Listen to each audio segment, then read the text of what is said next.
welcome back to my channel. Welcome to my channel if I've landed here for the very first time. Okay, so today we'll be reacting to why people hate Sakura so much. I have been into Naruto not so long yet. I reacted to Naruto's Savage Lines and I said that yes, Sakura is my favorite till now, and everybody in the comment went nuts and like no, it's Sakura, it's no Sakura. I still don't get it, so I think this video may help me a little bit of it. We'll see, but I don't know, basically. We'll just find out, actually. We'll just find out. But before that, I hope you have subscribed to my channel and click the notification bell, which is right next to it. You can also follow me on my Instagram, Twitter, Facebook. All the links will be in the description box. Also, if you want to shout out, berries, if you want to shout out, you have to become my patron, and the link again will be in the description box. Shout out to our latest patron, Bondo. Thank you so much for becoming a part of our family. And yeah, let's get it. Why people hate Sakura so much? We're gonna find out. Top 5 worst Naruto characters. Ooh, that is like some real slander though. Hate. You know, a dislike is something still a little bit softer. Hate. We're gonna find out. Whatever. Play.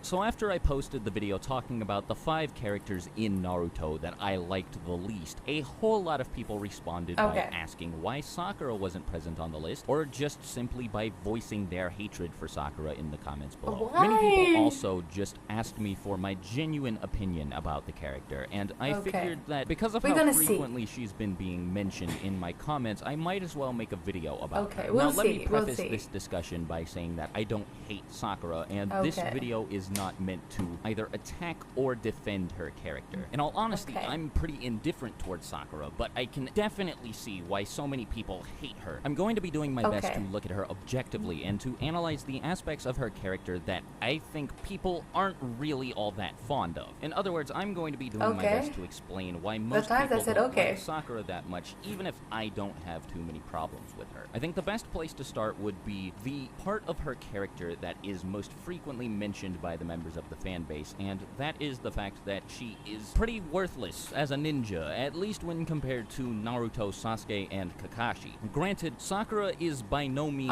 the most useless character in the show. Not even close. Heck, she's not even the weakest among the 9 rookies. Kiba, Ino, Tenten, and arguably Hinata as well are all less valuable on the battlefield than Sakura is, and you might even be able to make the same argument about Kankuro, Shino, and maybe if you stretch it a little bit, Tamari and Shikamaru. But the main reason people consider her such a useless member of the cast is the fact that she, unlike all of the people I just mentioned, is a main character. As a result, people tend to compare her to Naruto, Sasuke, and Kakashi more frequently than they do to any of the support characters. On top of that, Sakura is placed in many important situations where she practically does nothing to contribute, which is made even more apparent by the fact that she's constantly talking about how much more powerful she's gotten, how she doesn't want to remain a liability, and how she wants to be able to walk in front of Naruto and Sasuke, despite the fact that she is never at any point in the series even close to being half of the shinobi that either one of them is. Even if you don't compare her to Naruto, Sasuke, or Kakashi, the amount that she manages to accomplish in the screen time that she has is pretty negligible when compared in equal proportion to the writer to do that. Some of the support characters have managed to accomplish in the comparatively tiny amounts of screen time that they have had. This is, of course, at its worst in Part 1, where Sakura accomplishes absolutely nothing, while all of her classmates shine and outperform her to a ridiculous, almost sad degree. Naruto and Sasuke at least contribute a little bit in the Land of Waves, while Sakura just sort of stands there and does nothing. Naruto and Sasuke do almost all of the work that gets the group through the Forest of Death, and though Sakura tries to stay stand up and protect the two of them while they're unconscious, Dosu and Orochimaru's other genin make her look pathetic just moments before Sasuke wakes up and wipes the floor with them with no difficulty whatsoever. This is, of course, not even mentioning that she's saved by 4 other support characters in the meantime, all of whom show indisputably greater skill as a ninja than Sakura. Then her battle with Ino in the Chunin exams is, I mean, it's without a doubt the least fun to watch. Naruto and Sasuke both managed to make it to the Chunin exam final rounds, and Sakura can't even manage to beat the weakest person in the room, that being, of course, her opponent Ino. The battle between the two ends in a draw, which is hilarious because if either Sakura or Ino had been matched up against any other person in the room, be it Hinata, be it Rock Lee, be it Gaara, Neji, Dosu, even Choji, they would have been massacred. Then very shortly after this, Sasuke learns the Chidori and manages to copy Rock Lee's natural taijutsu speed, while Naruto learns the summoning jutsu along with how to tap into the chakra of the nine-tailed fox, both of which he later uses to defeat Gaara, who transforms into his tailed beast Shukaku, the ultimate weapon of the Hidden Sand Village, just to keep Sakura and Sasuke safe. She has practically no screen time in the search for Tsunade arc, so I can't find fault with her there. But in the Sasuke retrieval arc, after begging Naruto to bring Sasuke back to the village, completely disregarding how horribly she'd treated him in the past, with tears rolling down her face, just how worthless she is put into perspective, even without considering what Naruto and Sasuke managed to accomplish in this arc, by Choji, Neji, Shikamaru, and Kiba, and furthermore by Rock Lee, Temari, Kankuro, and Gaara, who all managed to defeat some of Orochimaru's elite henchmen that, when working together, were capable of taking out 2 of the 4th Hokage's elite honor guards. This is, of course, without mentioning all of... I know I'm having a lot of spoilers right now because I just am in the first season. I know that, but I'm really obsessed, and a lot of you guys asked me to react to this because I said that till now Sakura is my favorite character. Well, I see where you come from, because once you like progress in the series, you just feel for the characters itself. You just feel so much. I am a person like as well who feels for the characters a lot, and I tend to, in my mind, of course, my mind, of course, like, you know, dislike a character so much or really love that character because of certain things and scenes, the way it's put. Of course, it's the writer who decides everything, but we tend to do that because we're so into the drama, series, anime, or whatever that is. I see where people are coming from now, a little by little. I'm also getting a lot of spoilers, but I'm completely fine with it. Let's just learn more. We just had like 5 minutes. Wow. Writer, you should have done a better job. Like, poor Sakura's character, if she had an ego of herself, it would be so bad. Anyway, playing the stuff that these same support characters had pulled off earlier in the series. Rock Lee versus Gaara is one of the most memorable fights in the series. Shikamaru completely steals the show against Temari. Shino manages to keep Kankuro held at bay so Sasuke can pursue Gaara and Temari, that sort of thing. All while Sakura accomplishes nothing. Granted, in Shippuden, she does show quite a bit more potential. After training with Tsunade, she manages to master her talent for chakra control, which gives her access to the same ridiculous level of strength that Tsunade possesses, along with incredibly effective medical ninjutsu. At the beginning of Shippuden, she actually seems like she's going to contribute quite a bit. She even helps Lady Chiyo take out Sasori, an S-class member of the Akatsuki, and one who destroyed Kankuro with no difficulty whatsoever. He's also the partner of the same guy who took out Kazekage Gaara, so the fact that she and Chiyo were able to take Sasori out is pretty impressive. After this, however, she sort of reverts back to her Part 1 self, since she accomplishes nothing for the rest of the series. She seems to be going strong throughout the beginning of the Orochimaru arc, but as soon as she meets Sasuke, everything goes straight downhill. She pretty much does nothing to move the plot forward for the rest of the series, all while the numerous support characters make incredible use of what little screen time they have. Shikamaru defeats Hidan, an immortal member of the Akatsuki, nearly by himself. Suigetsu, Jugo, and even Karin show themselves to be useful as they help Sasuke locate Itachi and later later assist him in his assault on the 5 Kage summit. Pretty much every member of the Hidden Leaf Village, with the exception of Team Guy, manages to make a pretty solid contribution in the attack on Konoha. Heck, even Konohamaru manages to defeat one of the Paths of Pain, while Sakura is left crying and screaming for Naruto to come back home so he can defeat Pain, despite the fact that she refuses to lift a finger herself against him. Then, after having the nerve to scream at the sky for Naruto to come back home, again, without making any effort to fight against Pain herself, we see Hinata step into the battle between Naruto and Pain in order to save his life, nearly at the cost of her own. And still, Sakura does nothing. There were plenty of other medical ninja in the Hidden Leaf Village at the time of Pain's invasion that could have healed the injured present in the village. But there weren't a whole lot of medical ninja in the village, with access to the strength of 100 seal, which Sakura would have activated here if she wasn't a total wimp, so that she could at least buy time for everybody while she waited for Naruto to arrive. But of course, she doesn't do that. Choji manages to take on the Ghetto Mazo in the war arc. Rock Lee kicks Madara in half. Might Guy opens the 8th gate and goes toe-to-toe with Madara. And a whole bunch of other support characters present in the series just make humongous contributions in what little screen time they have. Again, while Sakura does nothing except for help defeat Sasori, heal people with her medical knowledge, help keep Naruto alive after the Nine Tails is extracted, and punch Kaguya in the back of the head. And this is without comparing her accomplishments to those of Naruto and Sasuke. Naruto takes on Orochimaru, the same guy that killed the 3rd Hokage, one-on-one with the power of the Nine Tails, before killing Kakuzu with the Rasen Shuriken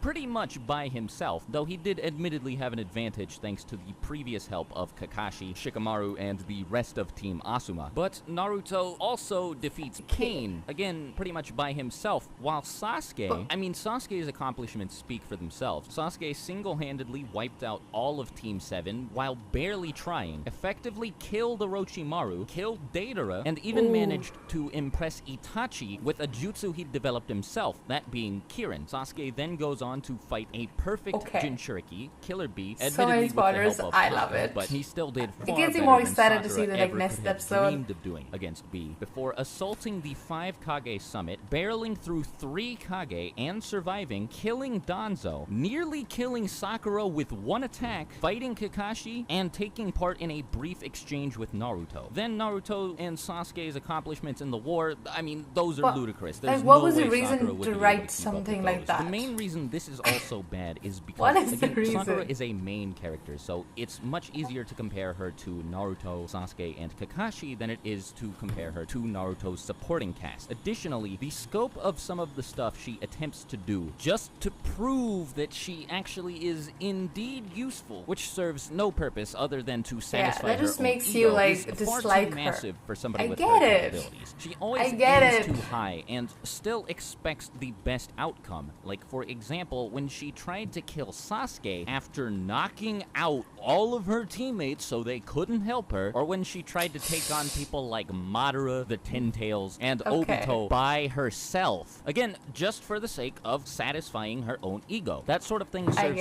no purpose otherwise, and she would have been much better suited to filling a support role in all of these instances, but just because she's stupid and selfish, she had to take things into her own hands and prove that she could take care of these things on her own, despite the fact that she can't. Setting her abilities, or lack thereof, aside, there are plenty of other issues that people have with her character, though I don't think I need to spend nearly as long going over them just to put them into perspective. For starters, Sakura's obsession with Sasuke is really annoying, and I'm pretty sure everyone will agree with me on that. I get it, she's in love, she can't help it, but she is a ninja, so you'd expect her to be able to set these feelings aside, but no. Even to save her own life, she can't do it. As soon as she lays eyes on Sasuke in Shippuden for the first time, that becomes all she thinks about. Despite the fact that Sasuke has tried to kill her multiple times, every time she doesn't get his attention, she begins to pout and throw a little fit just because she's so upset that her Sasuke-kun won't love her back. And this is made worse by the fact that it is likely very superficial, because I know without a doubt, if she didn't think Sasuke was attractive, she would not have the slightest amount of feelings for him. Case in point, the way she reacted to Rock Lee after first seeing him. She didn't even know what kind of person Rock Lee was, and she avoided him like the plague just because he looked a little bit goofy. And all because she thinks Sasuke is really, really hot and really, really cool. She lets that issue sit at the forefront of her mind, even in situations where it has no place there. Like, for instance, when she tried to kill Sasuke at the 5 Kage Summit, but second-guessed herself because she still loved him. Despite the fact that Naruto has saved her life countless times, and Sasuke has tried to end it a handful of times, on the other hand, Naruto has done nothing but help her and has saved her home on multiple occasions, while Sasuke, I mean, he's a criminal and a rogue ninja, but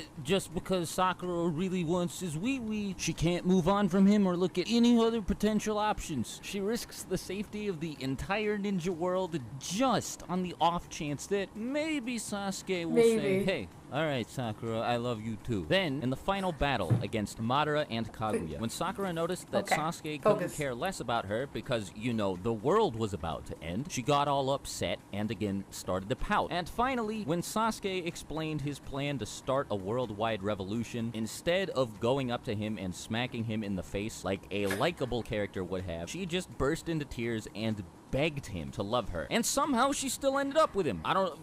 whatever, man. Then there's the fact that she treated Naruto so horribly for so long. And despite how nice he was to her, she had the nerve to lie to him, make him think that she was in love with him, risk crushing his heart just so that he wouldn't get mad at her and try to stop her from killing Sasuke, which she failed to do anyway because she was too afraid. I mean, I guess, long story short, TLDR, she doesn't contribute much, at least not when compared to Naruto's other I don't want to make up my mind already like this before watching those parts, and she's also just, like, really annoying and has a pretty dumb obsession with Sasuke. For anybody who does hate Sakura, tell me if I hit the nail on the head here or if there's anything I have to watch it and make another video about it, like after I've completed, of course. Let me know why in the comments below. And until my next video, I'll talk to you later. Swagkage out. Bye.